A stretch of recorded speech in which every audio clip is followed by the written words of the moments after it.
ಆತ್ಮೀಯ H16 news ಅರ್ಥಾತ್ ಸೀತಾರಾಮ್ ನ್ಯೂಸದ ವೀಕ್ಷಕರೇ, ನಾನು ನಿಮ್ಮವ ಎಂ ಆಯುಧ ಮಲ್ಲಪ್ಪ ಜೊತೆವರು. ತಾವು ಈಗ ಸುದ್ದಿಗಳ ಲೋಕಕ್ಕೆ ಎಂಟ್ರಿ ಹೊಡಿತಾ ಇದ್ದೀರಿ. ಈ ಸುದ್ದಿಗಳನ್ನು ಪ್ರತಿಯೊಂದು ನೋಡೋ ಜೊತೆಗೆ ನಿಮ್ಮ ಅಭಿಪ್ರಾಯಗಳನ್ನು ಹಚ್ತಾ ಇರಿ. ಯಾಕಂದರೆ ಈ ಸುದ್ದಿಗಳು ನಿಮಗಾಗಿ, ನಿಮ್ಮ ಬದುಕಿಗಾಗಿ, ನಿಮ್ಮ ವೈಚಾರಿಕೆಗಾಗಿ, ನಿಮ್ಮ ತಿಳುವಳಿಕೆಗಾಗಿಯೂ ಇನ್ನೂ ಗೊತ್ತು. ಜೊತೆಗೆ ನಮಗೂ ನಿಮ್ಮೊಂದಿಗೆ ಇದೊಂದು ಮಾತಾಡುವಂಥ ಜೊತೆಗೆ ಸುದ್ದಿಗಳನ್ನು ಬಿಡುವಂಥ ಕೆಲಸ. ಈ ಕೆಲಸದಲ್ಲಿ ನಾವು ನಿಮ್ಮೊಂದಿಗೆ ಇದ್ದೀವಿ ಅಂತ ಹೇಳ್ತಾ ನೋಡ್ತಾ ಇರಿ ಸುದ್ದಿಗಳನ್ನು.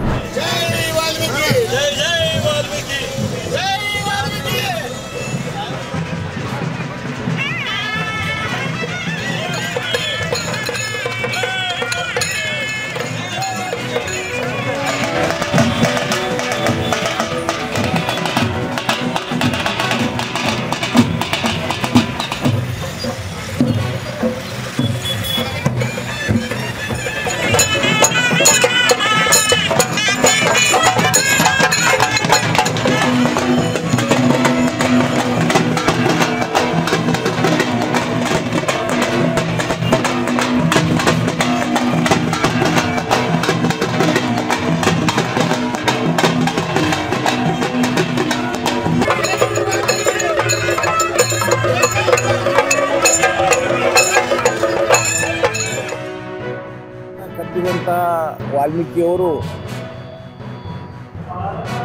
ಹಿಂದಿನ ಇತಿಹಾಸ ತೆಗೆದುಕೊಂಡು ನೋಡಿದ್ರೆ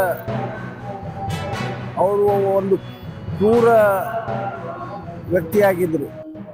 ಒಬ್ಬ ಅತಿ ಕ್ರೂರ ವ್ಯಕ್ತಿ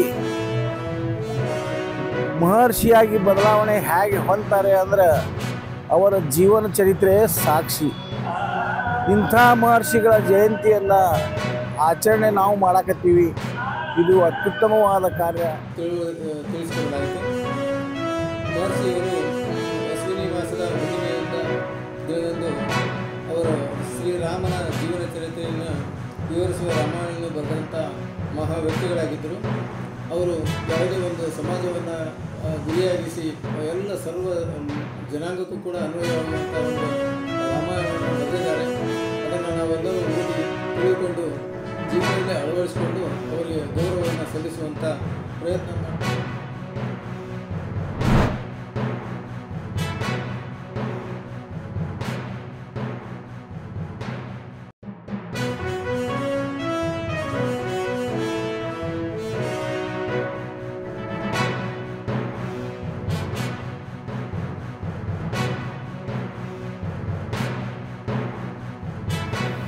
ಅದು 7ನೇ ತಾರೀಕಿನಲ್ಲಿ ಮುಗಿಸಬೇಕು ಅಂತೇಳಿ, ಅಂದರೆ ಇವತ್ತು ಕೊನೆಯ ದಿನ ಮುಗಿಸ್ಬೇಕು ಅಂತೇಳಿ ನಾವು ತೀರ್ಮಾನ ಮಾಡಿದ್ದು. ಕೆಲವು ಜಿಲ್ಲೆಗಳಲ್ಲಿ ಜಾಸ್ತಿ ಆಗಿದೆ, ಕೆಲವು ಜಿಲ್ಲೆಗಳಲ್ಲಿ ಇನ್ನೂ ಕೂಡ ಈ ಸರ್ವೆ ಕೆಲಸ ಪೂರ್ಣ ಆಗಿಲ್ಲ. ಕೊಪ್ಪಳ ಜಿಲ್ಲೆಯಲ್ಲಿ 97% ಆಗಿದೆ. ಆದರೆ ದಕ್ಷಿಣ ಕನ್ನಡ, ಉಡುಪಿನಲ್ಲಿ 63-60% ಆಗಿದೆ. ಇಡೀ ರಾಜ್ಯದಲ್ಲಿ ನಮ್ಮ ನಿರೀಕ್ಷೆ ಏನಿತ್ತು ಆ ರೀತಿಯಾಗಿ ಸರ್ವೆ ಕಾರ್ಯ ಆಗಿಲ್ಲ ಅಂತೇಳಿ ಎಜುಕೇಷನ್ ಡಿಪಾರ್ಟ್ಮೆಂಟ್ನವರು ಒಂದು ಆದೇಶವನ್ನು ಮಾಡಿದ್ದಾರೆ. ಶಾಶ್ವತ ಹಿಂದುಳಿದ ಆಯೋಗದವ್ರ ಜೊತೆಯಲ್ಲಿ ಚರ್ಚೆ ಮಾಡಿ ಆದೇಶ ಆಗಿರ್ತಕ್ಕಂಥದ್ದು. ಈ ಸರ್ವೆ ಮಾಡ್ತಾ ಇರ್ತಕ್ಕಂಥದ್ದು ಶಾಶ್ವತ ಹಿಂದುಳಿದ ಆಯೋಗದವರು.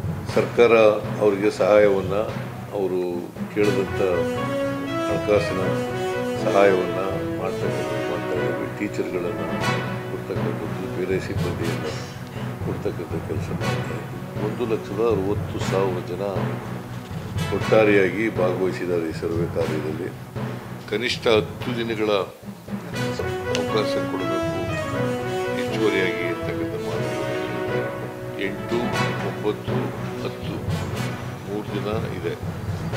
ಆಮೇಲೆ ವರ್ಕಿಂಗ್ ಡೇಸ್ ಬರ್ತಕ್ಕಂಥದ್ದು 13, 14, 15, 16, 17, 18 ಇಷ್ಟು ದಿನ ಶಾಲೆಗಳಿಗೆ ರಜಾ ಕೊಡ್ತೀವಿ.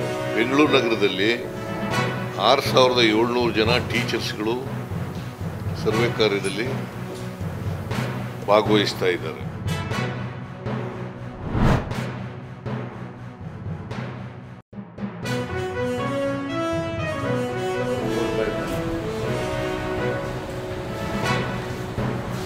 ರಾಜ್ಯದಲ್ಲಿ ನಡೀತಾ ಇರುವಂತಹ ಜಾತಿ ಜನಗಣತಿ ದಿನೇ ದಿನೇ ಇವತ್ತು ಗೊಂದಲಮಯವಾಗ್ತಾ ಇದೆ.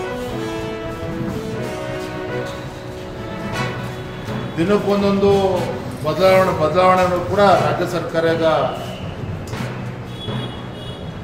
ಹೇಳ್ತಾ ಇರುವಂಥದ್ದು. ಇದೆಲ್ಲವೂ ಕೂಡ ನೋಡಿದ್ರೆ ಮೇಲ್ನೋಟಕ್ಕೆ ಗೊತ್ತಾಗ್ತದೆ, ಎಲ್ಲೋ ಒಂದು ಕಡೆ ಆಯೋಗ ಯಾವುದೇ ಒಂದು ಪೂರ್ವ ತಯಾರಿ ಇಲ್ಲದೇನೆ ಆತುರವಾಗಿ ಯಾವುದೋ ಒತ್ತಡಕ್ಕೆ ಮಣಿದು ಈ ರೀತಿ ಮಾಡ್ತಾ ಇರುವಂಥದ್ದು. ಮೊನ್ನೆ DK ಶಿವಕುಮಾರ್ ಅವರೇ ಹೇಳಿದ್ದಾರೆ, ಏನಿಷ್ಟು 60 ಪ್ರಶ್ನೆಗಳು ಯಾರು ಉತ್ತರ ಕೊಡೋಕ್ಕಾಗ್ತದೆ ಅಂತೇಳಿ. ಮತ್ತು ಅಸಂಬದ್ಧವಾಗಿ ಅನೇಕ ಪ್ರಶ್ನೆಗಳು ಕೂಡ ಅದರಲ್ಲಿ ಸೇರಿರುವಂಥದ್ದು. ಹೇಳಿದ್ರೆ ಒಂದು ರೀತಿ ಅವೈಜ್ಞಾನಿಕವಾಗಿ ನಡೀತಾ ಇದೆ.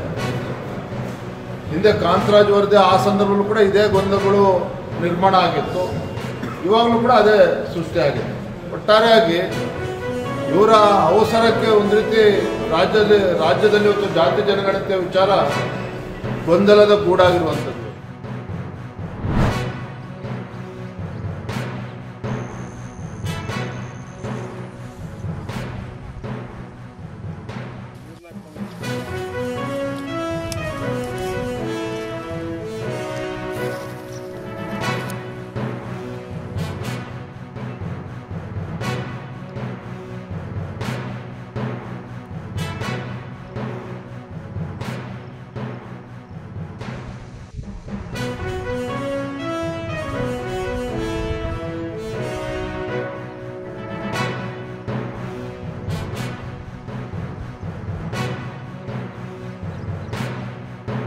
ನಾರ್ಮಲ್ ಆಗಿ ಸಾಂಪ್ರದಾಯಿಕವಾಗಿ ನಮ್ಮ ಸಜ್ಜೆ ಬೆಳಿತಿದ್ವಿ.